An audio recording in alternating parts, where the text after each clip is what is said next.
નમસ્કાર, આપ જોઈ રહ્યા છો નેશન પ્લસ ન્યૂઝ. હું છું આપની સાથે હેતલ ભગત. મોડાસાના ડોક્ટર કંપા ગામના ખેડૂતોએ ખાનગી કંપની દ્વારા સોલાર પ્લાન્ટ લગાવાઈ રહ્યા હોવાના વિરોધમાં પ્રદર્શન કર્યા છે.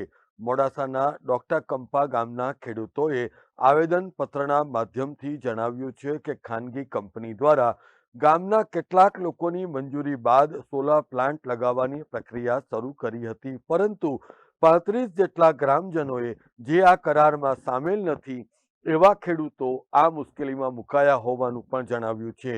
કારણ કે આ સોલાર પ્લાન્ટને લીધે 70 વીઘાથી વધુ ખેતરની જમીન અને સ્મશાન તરફ જવાના રસ્તા પણ બંધ કરી દેવાયા છે. એટલું જ નહીં, પરંતુ સોલાર પ્લાન્ટ લગાવતી ખાનગી કંપની દ્વારા ખેતરમાં જવાના રસ્તાને તારની આળસો બાંધીને એને બંધ પણ કરી દેવાયો છે.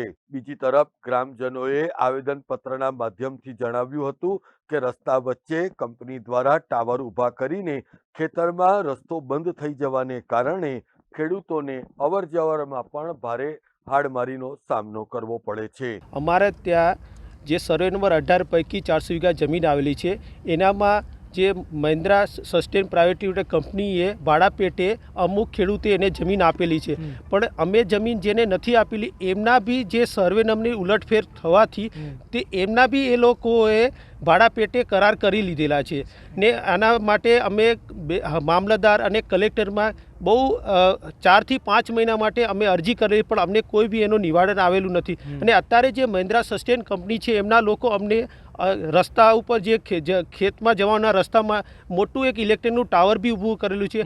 અમે ઘણીવાર દરસાર કરી છે, પણ કોઈ એનું નિવારણ આવતું નથી. તેથી અમે મામલતદાર અને કલેક્ટરને અરજી બી કરેલી છે અને અમે આ માટે અમે જલ્દીથી જલ્દી નિવારણ લાવે તે માટે સરકારશ્રીને અપીલ કરીએ છીએ.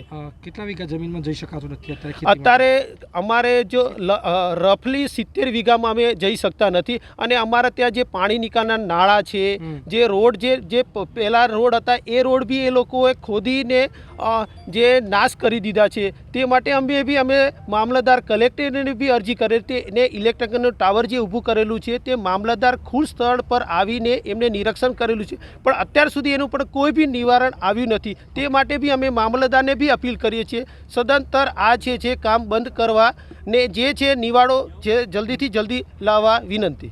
એક તરફ ગુજરાત સરકાર ગુડ ગવર્નન્સની વાતો કરે છે, પરંતુ બીજી તરફ ખેડૂતોની દયનીય સ્થિતિ બાદ પણ અધિકારીઓના પેટનું પાણી હાલતું નથી.